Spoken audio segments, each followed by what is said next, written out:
사랑하는 성도 여러분, 참 세상이 험난하고 어려움이 많은 시대입니다만은 또 이단 사이비가 들끓는 때이지만 하나님께서 우리 영을 지켜주시고 늘 보호하여 주시고 주님의 평화가 가득하기를 주님의 이름으로 축복합니다. 오늘 본론에 들어가기 전에 삼위일체론에 대해서 문의들이 있어서 답변을 좀 해드리겠습니다. 삼위일체론은 원래 대단히 어려운 신학에서 가장 어려운 교리라고 할 수가 있습니다.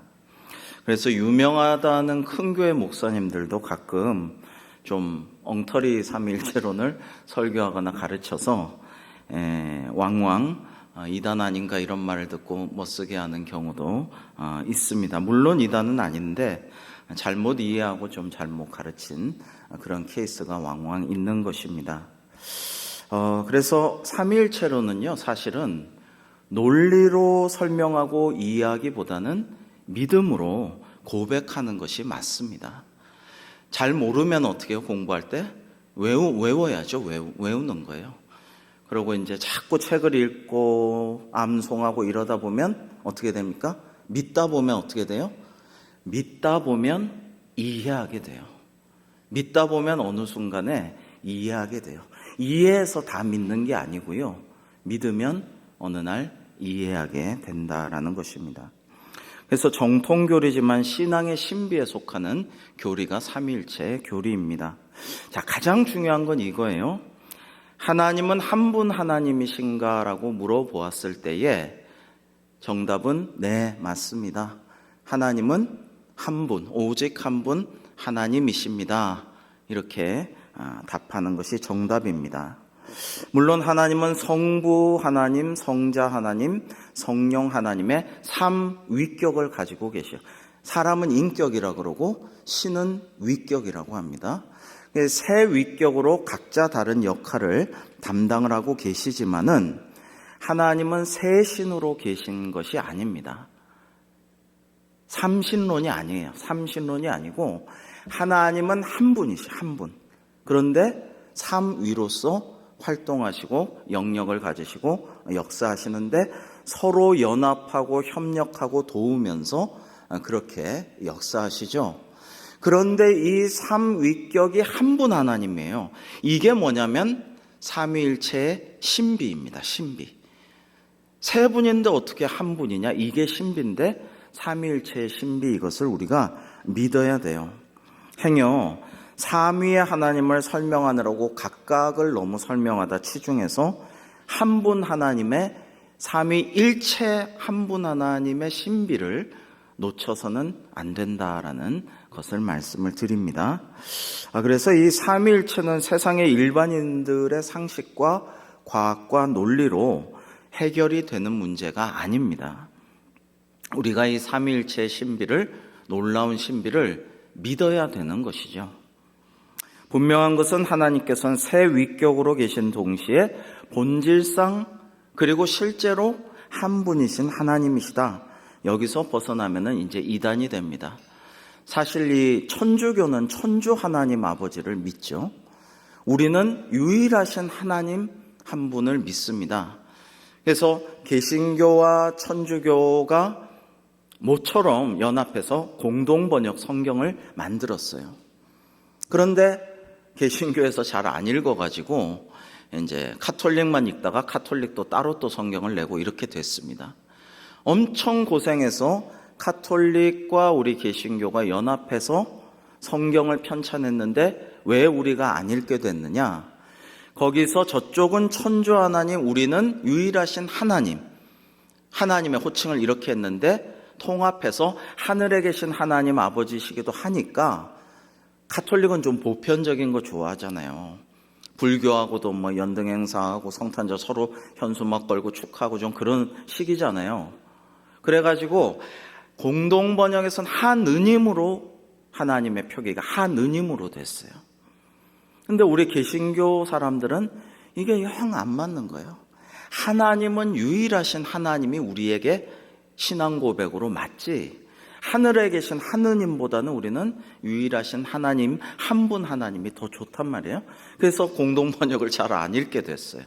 그래서 잘 안 쓰이게 되었습니다만, 공동 번역이 잘못된 것은 아닙니다만은, 그래서 이 하나님 한 분이시라는 것을 우리가 잘 기억하고, 삼위일체가 워낙 어려우니까 다 이렇게 우리가 이해는 다 할 수 없어도 믿어야 된다는 말씀을 드립니다.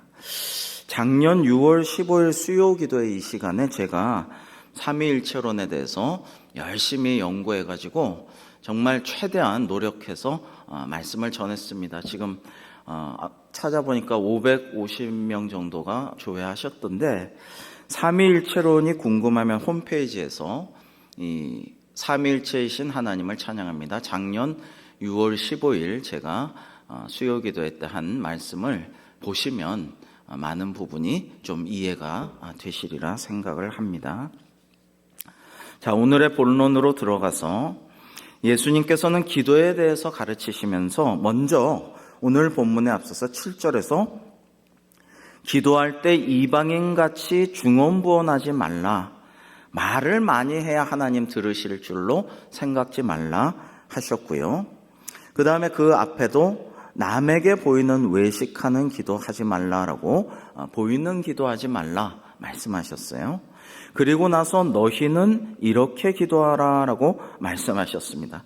근데 이 자리에서 좀 여러분께 말씀 나누고 싶은 것은, 좀 안타까운 것이 우리 교회 예배 시에 오후 예배도 좋고 이렇게 예배할 때에 대표 기도 순서를 맡은 분들이 차례가 왔는데 기도 못하겠다고 기도를 안 하시는 분이 너무 많다라는 이야기를 들었어요. 그래서 우리 전도사님이, 이은하 전도사님 부탁하고 순서 짜기가 너무 힘들다라는 이야기를 들었습니다. 어떨 때는 하루에 기도 부탁으로 10통 이상 전화를 한대요. 계속 사양해가지고, 근데 이건 좀 고쳐줘야겠다는 생각을 합니다. 왜냐하면 주님께서 기도하지 말라고 하신 건 아니에요. 너희는 이렇게 기도하라고 하셨지, 대표 기도 하지 말라고 하신 건 아닙니다. 중언부언하거나 외식하는 기도를 하지 말라고 하셨지, 너무 겸손하시지 말고 또 필요할 때는 대표 기도를 누군가 하셔야 되잖아요. 그리고 또 하나님께서 그것을 기뻐하시고 또 차례가 되면 순종하고 또 맡은 것을 해줘야 되잖아요. 근데 그것을 너무 안 하는 것도 참 문제다, 안타까운 생각이 듭니다. 기도 부탁받으면 좀 잘 하시면 좋겠고요. 지난주엔 하늘에 계신 하나님, 거룩하신 하나님의 의미를 우리가 나눴습니다. 하나님은 거룩하신 하나님이신데요, 하나님을 거룩하신 분으로 이해하고 그 거룩하심을 우리가 높여드리는 것이 당연합니다. 거룩이란 두려우신 위엄과 성스러우신 구별함, 순결, 이런 것을 의미하죠. 그러니까 차원이 다른, 분리되어 있는, 떨어져 있는, 그러니까 하나님은 하늘에 계시고 우리 인간은 땅에 있듯이 거룩이라는 것은 완전히 다른 그런 것을 의미하죠. 근데 거룩하신 하나님의 백성이자 자녀가 된 우리는 사실 죄인인데 하나님의 은혜로 구원받았고, 믿는 자는 날마다 경건해지고 거룩해지려고 노력하면서 살 때 하나님이 의롭다 인정해 주신다라는 거예요. 그러니까 저 자신을 돌아볼 때 절대 의롭지 못하고 거룩하지도 경건하지도 못하지만 노력하고 기도하고 날마다 주님께로 가까이 나아가려고 말씀 읽고 기도하고 착한 일 하려고 하고 어려운 사람 도우려고 하고 살아가면 하나님이, 야, 너 가상하다, 됐다, 의롭다고 인정을 해주신다라는 거예요. 그리고 하나님께서는 우리도 거룩하기를 원하십니다. 우리 레위기 19장 1, 2절 한번 같이 읽어보실까요? 시작. 여호와께서 모세에게 말씀하여 이르시되 너는 이스라엘 자손의 온 회중에게 말하여 이르라. 너희는 거룩하라. 이는 나 여호와 너희 하나님이 거룩함이니라. 아멘. 자, 그 인간적으로 생각하면은 참 거룩할 수가 없는 존재인데, 제가 생각이나 말이나 행동이나 마음이나 과거나 현재나 부끄러워요. 그런데 하나님께서 명하셔요. 내가 거룩하니, 그거는 인정하죠. 맞죠? 그러나 하나님의 거룩하니 성도인 너희도 나의 자녀도 거룩하라라고 명하셨어요. 베드로전서 신약의 말씀도 볼까요? 1장 14절에서 16절도 같이 한번 읽어보시겠습니다. 시작. 너희가 순종하는 자식처럼 전에 알지 못하던 때에 따르던 너희 사욕을 본받지 말고 오직 너희를 부르신 거룩한 이처럼 너희도 모든 행실을 거룩한 자가 되라. 기록되었을 때 내가 거룩하니 너희도 거룩할지어다 하셨느니라. 아멘. 그래서 여러분, 이런 것이 우리에게는 거룩한 부담이죠. 부담입니다. 그러나 그렇게 하려고 노력하면서 늘 살아가야 되는 거죠. 노력도 안 하면은 안 되는 거죠. 노력하면서 계속해서 이렇게 살아가야 돼요. 참 저도 죄인이고 부끄럽고 참 여러분보다 못한 점도 너무나 많은데 어떻게 말씀을 전할 수가 있을까? 완전해서 의로워서 대단해서 전하는 게 아니에요.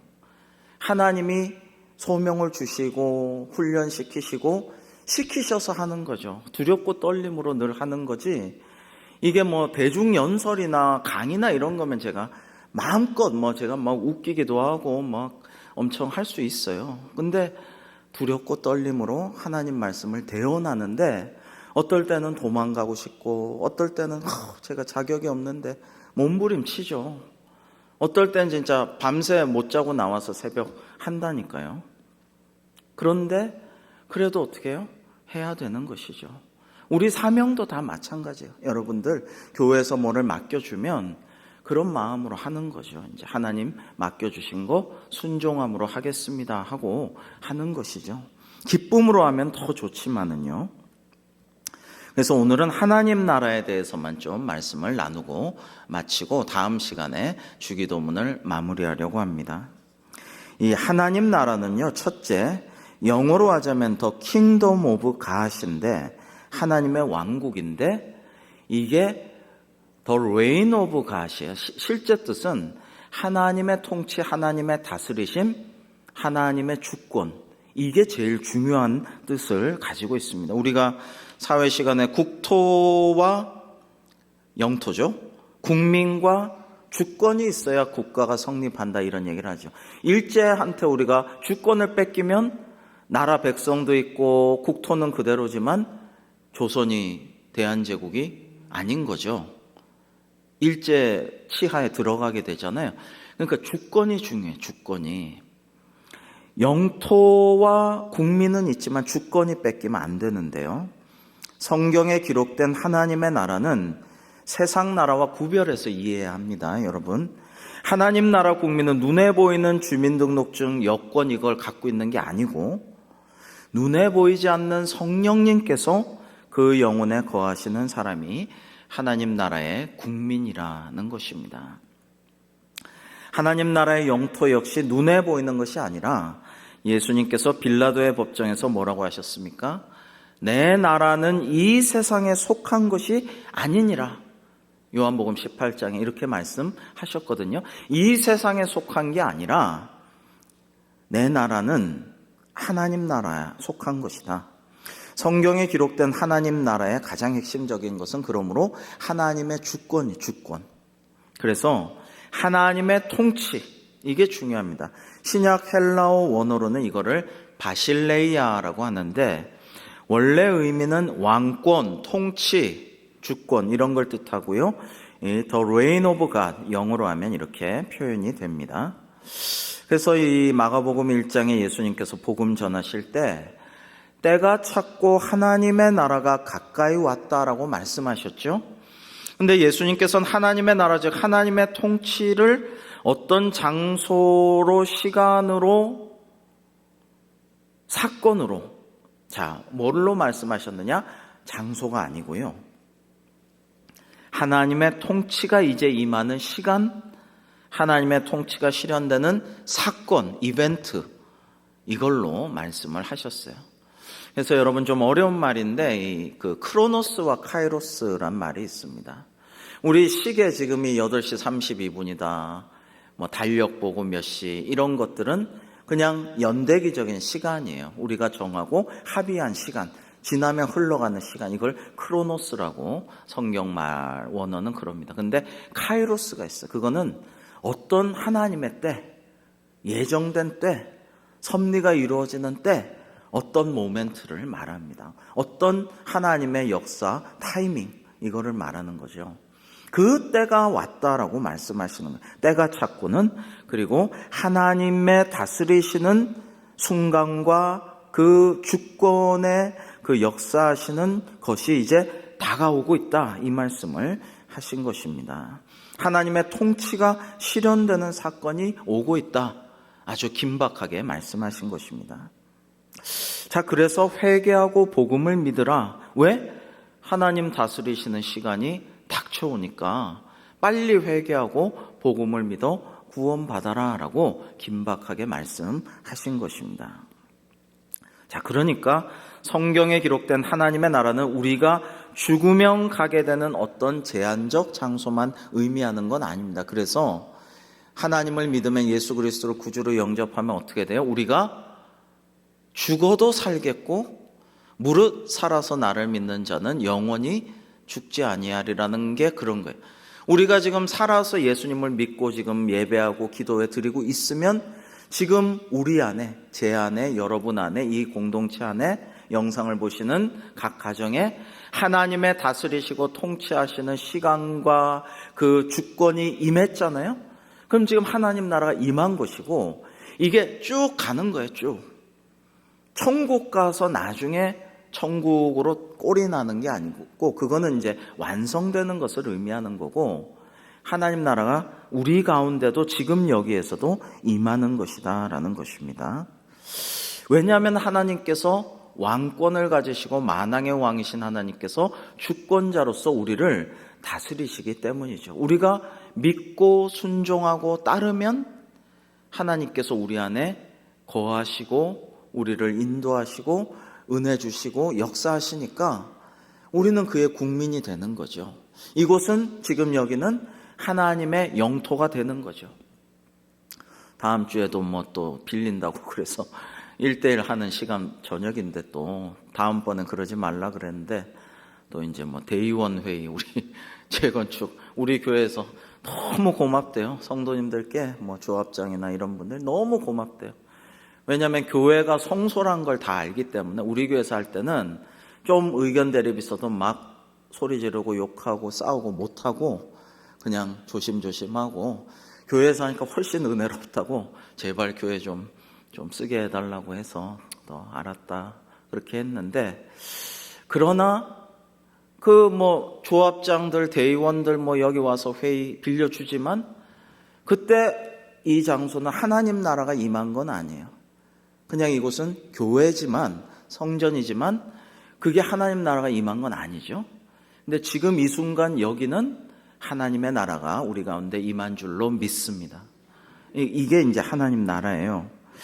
자, 누가복음 11장 20절에서는 그러나 내가 만일 하나님의 손을 힘입어 귀신을 쫓아낸다면 하나님의 나라가 이미 너희에게 임하였느니라고 말씀하셨는데, 이게 뭐냐면은 하나님의 역사심, 하나님의 주권으로 악귀를 귀신을 쫓아내신 거죠. 그러니까 하나님의 통치하시는 역사가 일어났기 때문에 하나님 나라가 여기에 이루어졌다라고 말씀하신 거예요.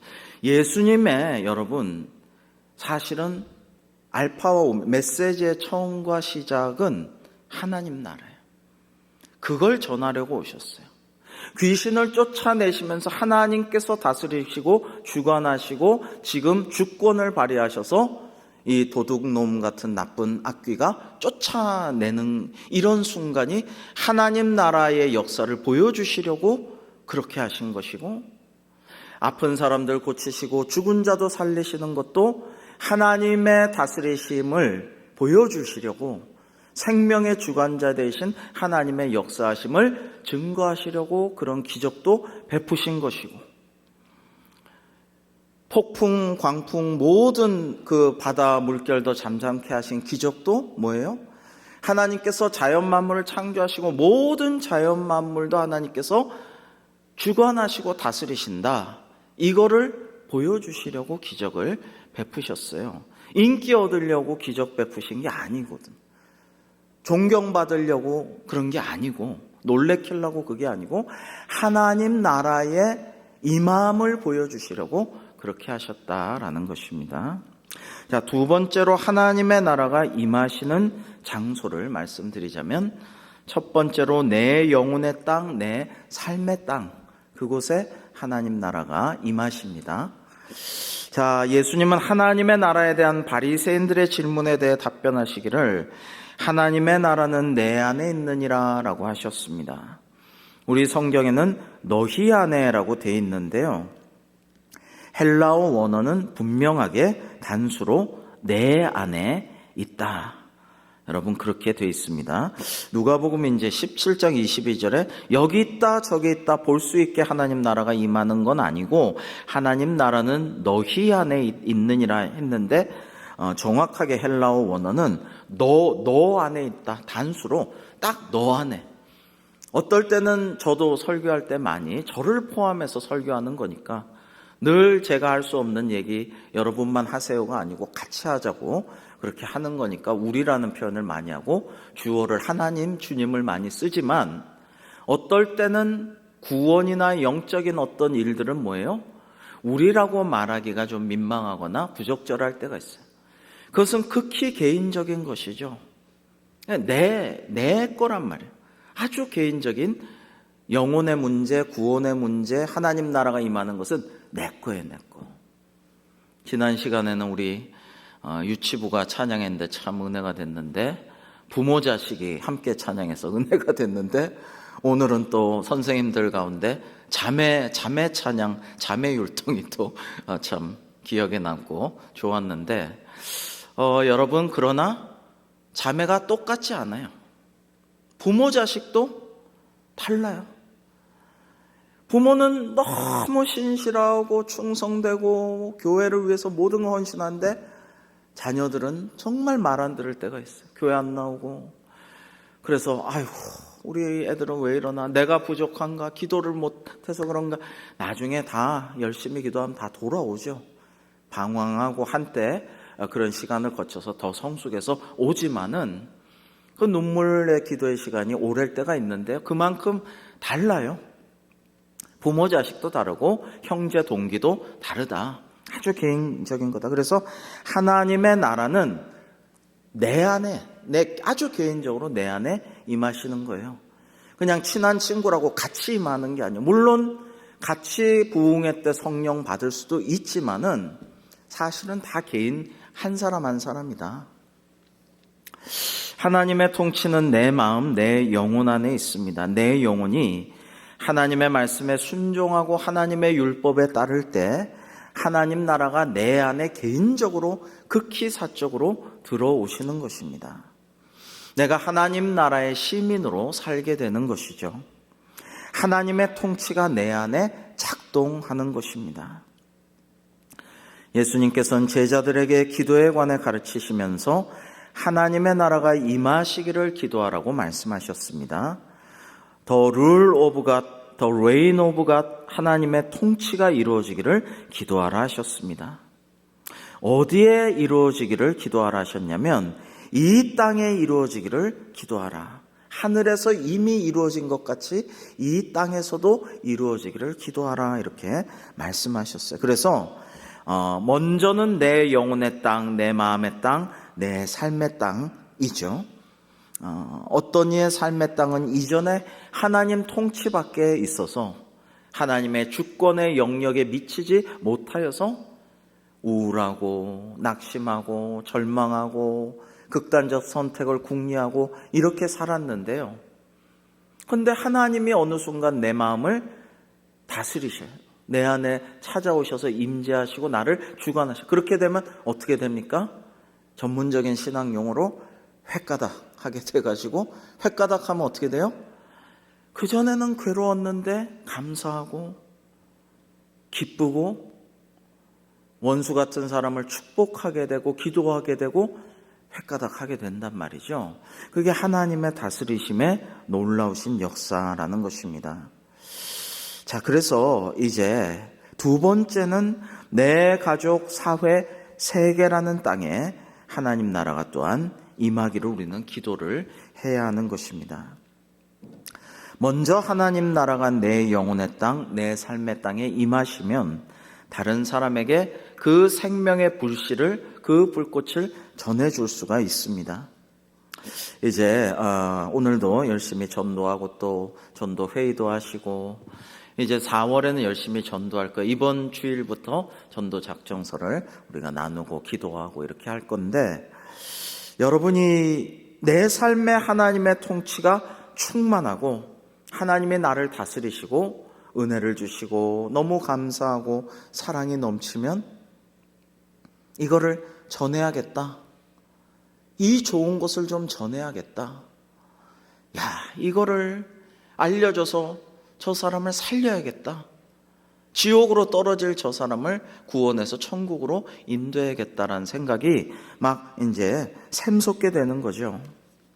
그래서 내가 먼저 믿었으면 내가 우리 가정의 영적인 리더예요. 영적으로는 내가 리더가 돼야 돼요.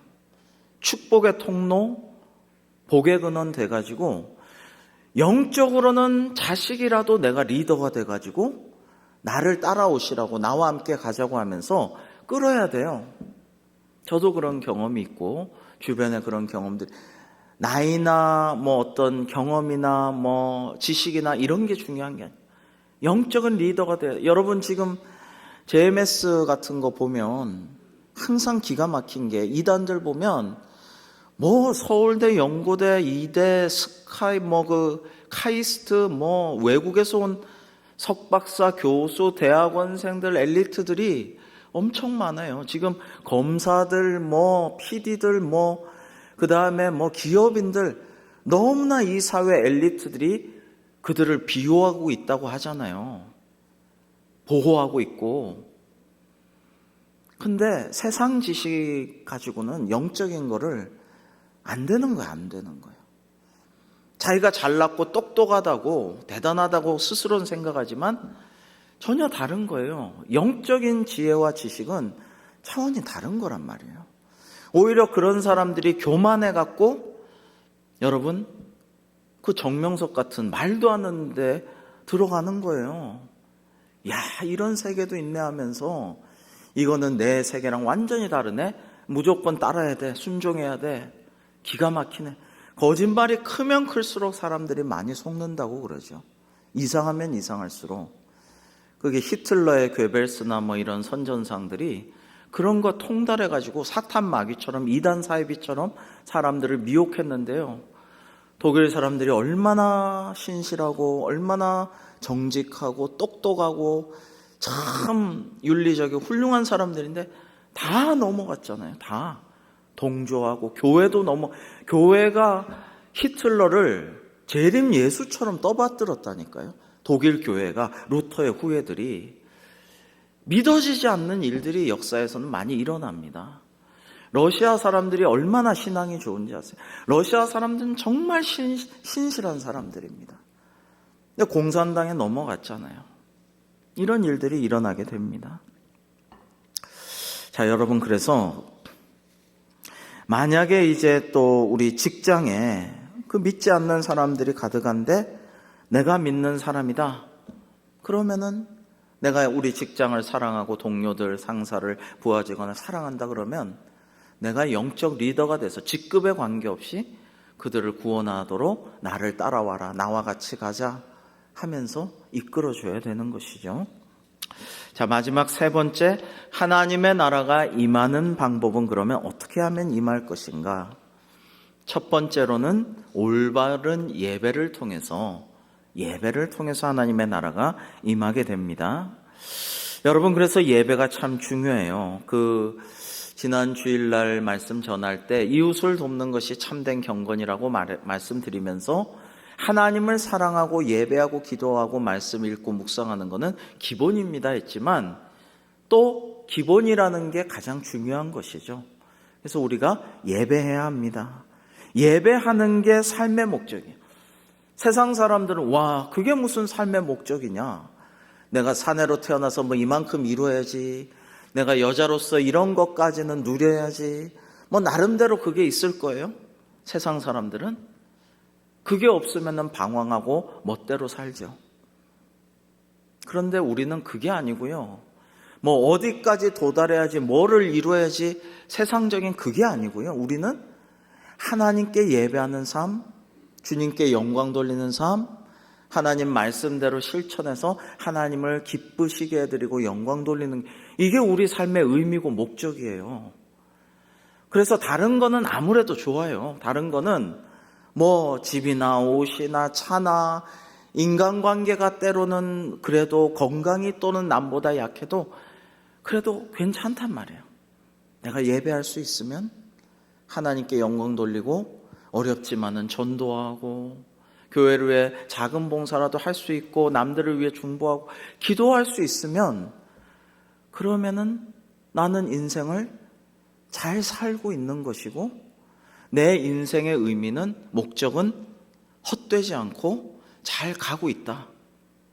이걸로 우리는 충만해야 되는 것입니다. 여러분, 그 형식을 갖추어 드리는 주일 예배가 있고 삶으로 드리는 예배가 있어요. 우리가 정직하고 바른 삶을 살기 위해서 노력해야 되는 그런 경우가 또한 있습니다. 우리가 그 삶으로도 예배 드려야 돼요. 그래서 여러분, 예배 생활도 너무나 중요하지만 생활 예배도 그 못지않게 중요합니다. 우리가 직장에서 그냥 거리에서 뭐 모르는 사람하고도 만날 때에 그렇게 할 때 그게 참 중요합니다. 얼마 전에도 우리 교육자들 식당 가서 그냥 돈가스 하나 먹었는데 이런저런 얘기하면서 주인 아주머니가 너무 좋아서 덕담하고 서비스도 주고 즐거운 서로 화답을 나누었는데요. 그냥 평상시에 그렇게 해야 됩니다. 제가 우리 목사님들 운행할 때도 늘 조심하고 어르신이나 애기들이나 뭐 조금이라도 조금 늦게 가도 괜찮다.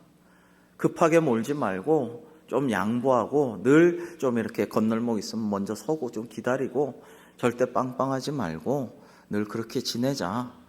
늘 그렇게 해요. 답답해도 빵빵하지 말고. 더구나 우리 교회 차는 대광교회라고 써져 있잖아요. 안 써져 있어도 그럴 텐데 써져 있으니까 더 그렇죠. 여러분, 그래서 우리가 올바른 예배 또 생활 예배를 통해서 하나님의 통치가 다스리심이 우리 삶 가운데 임하게 해야 할 줄로 믿습니다. 이사야 1장에서는요 이렇게 말씀하십니다. 우리 이사야 1장 15절 한번 읽어볼까요? 시작. 너희가 손을 펼 때 내가 내 눈을 너희에게서 가리고 너희가 많이 기도할지라도 내가 듣지 아니하리니 이는 너희의 손에 피가 가득함이라. 아멘. 자, 이게 좀 끔찍한 얘기지만 이사야 1장에서 하나님께서는 이스라엘 지도자들과 백성들을 하나님 백성 나의 자녀라고 안 부르시고 소돔의 관원이다, 고모라의 백성이다 이렇게 부르셔요. 왜냐하면 잘못된 예배를 드리고 생활도 부정하고 불의하기 때문에 너희들 내 백성 아니야, 내 자식 아니야 이렇게 말씀하신 거예요. 그러면 안 되겠죠. 여러분, 이 러시아 정교회 총대주교랑 가서 예배하고 긴밀하게 뭐 제스처로 정치적인 포즈로 뭐 얘기하고 뭐 기도해달라 그러고 푸틴이 그럽니다. 신실한 척합니다. 하나님이 푸틴을 기뻐하시겠어요? 잠깐 그냥 젊은 애들 훈련시켜가지고 총알바지로 내놔서 4시간 못 버티고 너무나 많은 애들이 죽어가고 있고요. 감옥에 많은 죄수들을 사면시켜준다고 해서 또 역시 총알바지로 해서 수많은 죄수들이 지금 죽어가고 있는 이 끔찍한, 오늘은 신문 보니까 써서는 안 될 폭탄이 있어요. 온 몸 그 폭탄에 맞으면 뼈까지 다 녹아버리는 초고열 폭탄. 하늘에서 악마의 비라고 하는데요. 비가 막 무차별 살상을 하는 거예요. 그 배경의 모든 영토를. 그러니까 민간인이고 뭐고 가릴 게 없어요. 미사일처럼 표준 타격하는 게 아니라 그 끔찍한 짓을 하면서 교회 열심히 나가고 총대주교랑 얘기한다고 하나님 기뻐하시겠느냐? 아닙니다. 아니라는 것이죠. 하나님 나라가 임하지 않는다는 것이죠. 자, 그래서 잘못된 예배를 드리면요, 또 우리의 삶이 잘못되고 생활이 잘못되면 하나님과 우리 사이에, 우리는 아니어야겠죠, 하나님과 잘못된 신도 사이에 벽이 생기는 거죠. 가로막히게 되고 소통하지 못하고 화해하지 못해, 하나님과 화목하지 못하고 따라서 평안을 얻을 수 없고 복을 받아 누릴 수가 없게 되는 것입니다. 생명의 근원 되시고 우리 복의 근본이 되시는 하나님과의 막힌 담이, 하나님과 우리 사이의 담이 허물어져야 되는데, 이것은 예배를 회복해야 되는 거예요. 주일 예배, 수요 예배, 또 우리 생활 예배, 가정에서도 여러분, 가족을 돌보지 않는 자, 친족을 돌보지 않는 자는 불신자보다 악한 자니라. 제가 어릴 때 이 말씀을 딱 보고 가족한테 위선적으로 하거나 잘못하면 안 되겠다, 이게 어린 마음에 그게 다 꽂혔어요. 그렇게 살아야지, 이런 생각을 했어요. 부족하지만 그러려고 노력을 하고 있어요. 위선적이지 말아야겠다. 근데 가끔은 교회에서는 너무너무 존경받고 막 사람들이 천사인 줄 아는데 집에 가면 폭력을 휘두른다든지 막 욕을 한다든지 행패를 부린다든지 가끔 있어요. 그래서는 안 된다라는 것입니다. 그래서는 하나님 나라가 임하지 않는다. 그래서 마지막으로 두 번째는 회개와 선교를 통해서 하나님의 나라가 임하십니다. 내가 비록 많은 죄를 과거에 지었더라도 회개하고 돌이키면 하나님 나라, 하나님의 통치가 임하게 되는 것입니다. 우리 코로나 기간에 많이 읽고 묵상했죠. 역대하 7장 14절을 우리 같이 한번 읽어보시겠습니다. 시작. 내 이름으로 일컫는 내 백성이 그들의 악한 길에서 떠나 스스로 낮추고 기도하여 내 얼굴을 찾으면 내가 하늘에서 듣고 그들의 죄를 사하고 그들의 땅을 고칠지라. 아멘. 그러니까 악한 행동과 습관에서 먼저 떠나고 근절하고 스스로 낮추고 겸손한 마음으로 주님께 기도하고 주님을 찾으면 하나님께서 그를 외면하지 아니하시고 들으시고 죄도 사해 주시고 우리의 땅을 고쳐주신다라는 것입니다. 그러니까 우리는 해답이 있어요. 사실은 희망 정도가, 소망 정도가 아니라 우리는 해답을 다 주셨어요. 우리가 회개하고 주님 찾고 주님 말씀대로 살면 다 해결이 돼요. 그렇게 안 사니까 문제인 거예요. 해결이 없는 게 아니란 말이에요. 또 이러한 하나님 나라는 선교를 통해 확장됩니다. 우리 이사야 52장 7절 같이 읽겠습니다. 시작. 좋은 소식을 전하며 평화를 공포하며 복된 좋은 소식을 가져오며 구원을 공포하며 시온을 향하여 이르기를 내 하나님이 통치하신다 하는 자의 산을 넘는 발이 어찌 그리 아름다운가. 아멘. 로마서에는 누구든지 주의 이름을 부르는 자는 구원을 받으리라. 그런즉 그들이 믿지 아니하는 일을 어찌 부르리요? 듣지도 못한 일을 어찌 믿으리요? 전파하는 자가 없이 어찌 들으리요? 보내심을 받지 아니하였으면 어찌 전파하리요? 기록된 바 아름답도다 좋은 소식을 전하는 자의 발이여 함과 같으니라 라고 했습니다. 그러니까 전도하고 선교하는 것을 통해서 하나님 나라가 확장되는 거예요. 지금은 요만큼 있다면 우리가 전도하고 하면은 관양동에 이렇게 확장되고, 우리가 선교 열심히 하면은 저 캄보디아 땅에, 태국 땅에, 몽골 땅에 확장이 되게 되는 것입니다. 오늘 주님 예수님께서는 제자들에게 이렇게 기도하라 하시며 하나님의 통치가 임하실 것을 요청하라, 기도하라라고 하셨어요. 그래서 우리는 기도할 때 우리의 영혼과 우리 삶과 가족과 이웃과 세계에 하나님의 통치가 임하실 것을 구하고, 또 우리가 올바로 예배하고 정직하고 선하게 살며 죄 지은 것은 회개하고 복음을 전하는 삶을 살기를 오늘 이 시간 또 기도하면서 나아가는 저와 여러분 될 수 있기를 주님의 이름으로 축복합니다. 기도하겠습니다. 하나님 아버지, 오늘 하나님의 나라, 하나님의 통치, 하나님의 주권과 다스리심에 대한 주님의 말씀을 나누었습니다.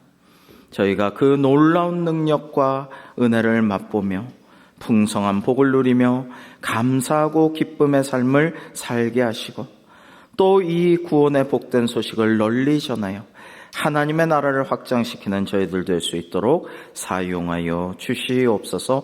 예수님의 이름으로 기도하옵나이다. 아멘.